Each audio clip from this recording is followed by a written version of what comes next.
Yes, so many people do not know what I'm about to say, but I'm going to speak my own truth. And the Senate President is allowed to counter that. It all started on the 8th of December, 2023, which was a day before his birthday and my birthday. We are birthday mates. We were all in AKPABIO because he had a big fanfare in the stadium. Myself, my husband, and a few of his close friends, we went to AKPABIO. And at first, we were at Ikot-Ekpene. We were in his house in Ikot-Ekpene. Then we all moved to his house in Uyo, which was about 8 p.m. And he held my hand and said he wanted to show me around his house. My husband was walking behind us, just 3 of us. We're walking around from room to room. He showed me the beautiful interior. This was done by this, by that, this designer here, he bought this from us. Like, oh, it's beautiful. And then I noticed that he hastened his pace while still holding my hand. And my husband was behind, still on his phone, but he was catching up whenever he could. And then he got to this particular sitting room, and he said, "Do you like my house?" I said, "Of course, sir. Every room, beautiful, nice interior, quality taste." He said, "Now that you're a senator, I'm going to create a time for us to come spend quality moments here. You will enjoy it." At that point, I just pulled away and I was like, I don't really understand what exactly that meant. But then my husband now, when I turned around, I saw my husband was already near me. And the way my husband looked at me and looked at him, I was beginning to wonder, did he hear part of that inciting statements or not? And then the Senate President too, I saw that he also had that thought, like, did my husband hear the invitation to treat or not? So then the Senate President now said, "Oh, by the way, let me show you my chapel." He has a chapel in his house as well. So when we were going to the chapel, we walked in silence and all. So that evening, before we left the Senate President's house at about 11 midnight to the 4 points in Ikot-Ekpene. And my husband asked me, "Natasha, what did the Senate President whisper to you? What's he telling you?" I thought, should I tell him that he was speaking about bringing me in here at a special time for us to have a good time? Or should I just kill it there, wrap it as if there was nothing? Because tomorrow was a big day. I know how much my husband adores the Senate President. He loves him as a brother. My husband would do anything to support him. So I told my husband, nothing. I can't remember what I created, but I just gave him some words to manage, to mask what was said. When we laid in bed, I laid to my right and my husband wrapped his arms around me and he said, "My love, you can't tell me anything. What did the Senate President tell you?" Again, I was like, "Don't you believe me?" I said, "Nothing. Nothing. Moreover, it's my birthday in a few minutes. Let's just be happy." Then my husband told me he doesn't want to see me travel out of the country alone and I should not go to the Senate President's house because he has a guest house where many senators do go there, after office to get approvals and all that. So I told him, okay, no problems. That was it. I thought that was going to be the end. But then, in February, I wanted to move a motion. I wanted to move a motion for the investigation on the ills of corrupt practice in Ajaokuta Steel Company. I listed that motion 5 times. It was the 6th time that it was listed on the order paper that was approved. Many senators can testify to that. Each time the motion is listed, just before he takes it, he will say, "Oh, Senator Natasha, we can't take this motion because the board of the Senate does not accommodate it." Or he will speak on others and then let it drag so that just before the motion is taken, the time will be well spent. So he kept on doing that. I went to him in his office and I said, "Senate President, you know how important this Ajaokuta Steel Company to me is. You know how important it is to my people and to Nigerians.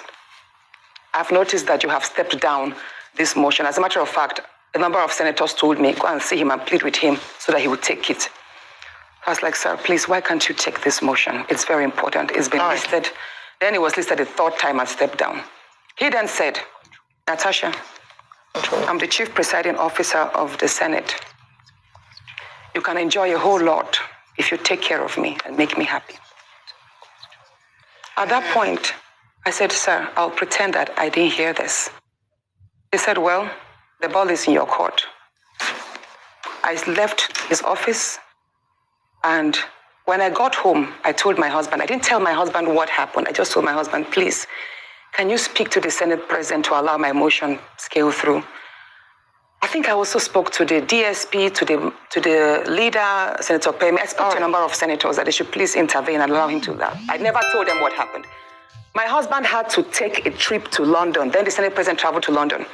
My husband met with the Senate president in London and pleaded with him, let my wife take this motion on Ajakuta. That is very important to her. Okay. All right, Senator Natasha. Said, okay, that he did not take it because he was protecting me. Hold on, please. He didn't take it because he was protecting me. Protecting me from what? Anyway, at the time my demotion was taken, it was the Deputy Senate President, His Excellency Barao, that actually sat. The Senate President stood up and walked out. So it was Senator Barao that actually took it. All right, Senator Natasha. And from there, many other incidents happened. Yes, Senator let's Natasha. Talk about the nightclub. Yes. Hold on, let's talk about the nightclub incident. We see what is going on in the internet space. Natasha. Their head, they want to take her. See what is going on in our society. See what is going on in our society. Our Senate, look at what is going on. Now, allegedly, they are giving allegation to him that he wants to knock her. He wants her to be the friend. He wants her. Allegedly. The woman have come out to tell you, Natasha, that why he doesn't allow him, he have started becoming his enemy, is because he never allow him to become one he will be messing up with. You see it. Look at the type of people that is holding our Senate. Look at the people that is holding our Senate. People that do not have reputation if this is true. You have a wife, you have concubines, you still want to go and chop your colleague. How is it right? How can that happen in our century? He doesn't want to, since he rejected, he doesn't agree for her to be the girlfriend or the woman friend, you start attacking her. In the Senate House, the woman stood up, he said, no, this is not where you are supposed to be to make your injunctions. Where will she stay? Nigerians, I want you people to stand up, because these things we are seeing is an abominable things in the eyes of man and in the eyes of God. How can a Senate president be behaving like this? If a Senate president who is making a law, they are the upper chamber, is making a law for us to abide on, and this kind of thing is going on in his circuit. If that was the allegation the woman is making is true, my dear, you are no longer a Senate. You are supposed to be fired. If the allegation this woman is making is true, you are not supposed to be in that seat. You are a corrupt person. Senate president is not supposed to behave that way. Because she was not in line with what you wanted, you start attacking her. You start attacking her to deal with her. You are fighting a cause you cannot finish. That is what I'm telling you. You are fighting a cause you cannot finish. Nigerians should rise up. Remove all these people. Look at. I thank God I told you in the beginning that you people one day will run out of this country. Many of you now want to run out of this country, but it's blocked. The countries you like going to is blocking you one by one. The chief of defense staff now has been blocked. His colleague has been blocked. None of them now is going to Canada. America, many of you will not even put your leg in America again. They will not give you visa because they have known you people as the corrupt people. Yes, government officials now will not be going to this country. They will ban you. You think you are not corrupt. If you are not corrupt, if you are not having corrupt history, they will not stop you. There are countries that will travel up to 60 countries among all these white countries that are ruling the whole world. They will travel, just small African countries, they travel to there. Because their people are not corrupt the way you people are corrupt in this country.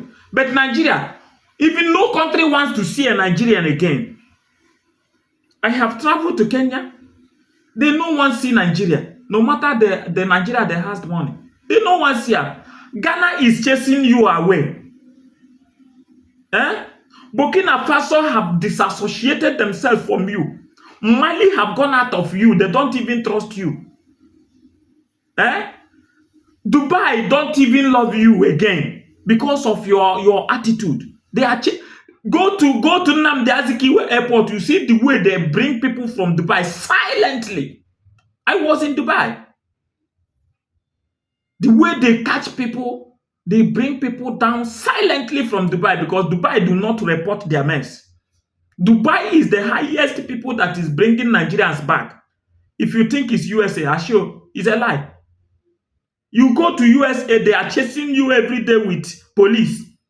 Go to UK now, they are sanctifying. Canada, they are just removing the shit inside your intestine. They are bringing you back every day. And you people don't want to build this country. It will. Listen, let me tell you, all of you that are government officials, you people will test it. I told you people, when I talk here, go and check my YouTube channel. I do talk about it. Is whatever that comes to my mind is what my father have told me to say. I told you people will run one day and you will not reach where you are going to. They are blocking you people one by one. Very soon, the whole countries will block all of you. We that are suffering now will have the opportunity to be traveling. We travel, we go out, we come back. You become a slave in this country you don't want to make well. This country is supposed to have 24 hours light. Look at it. Where what you are using to see me now is the light I bought myself. I'll keep charging phone, charging batteries every day. I'm taking it to charge. This country is supposed to have 24 hours light. This country is supposed to have industries where people work. This country is supposed to be sanitized so that our children will have something in future to give us. This country is equal to becoming the best country in the world because what can you say we don't have? We have uranium, we have copper, we have even tare. You find it here. We have crude oil, we have gold, we have zinc, we have coal in Enugu. Go and check it elsewhere. We have forest, we have farmland we can use to produce food. Burkina Faso now, a small Burkina Faso is producing food they eat. There is abundance of food since 6 months now. But we don't have pipe-borne water. We don't have electricity. We don't have industries. Rather, you are frustrating people that are doing work here. You don't support them. China is everywhere in Nigeria, building capacity, high capacity industries. You come, you adopt China. How did they get the money? Look at the boy that is doing that in China, that is doing it here, a Chinese that is doing it, a small boy. You will go to their people in China from their government and collect a soft loan and come here and start enslaving your people. You keep quiet. Now God will punish all of you. If you hate me, what I am doing here, go and hug transformer. Die, finish there.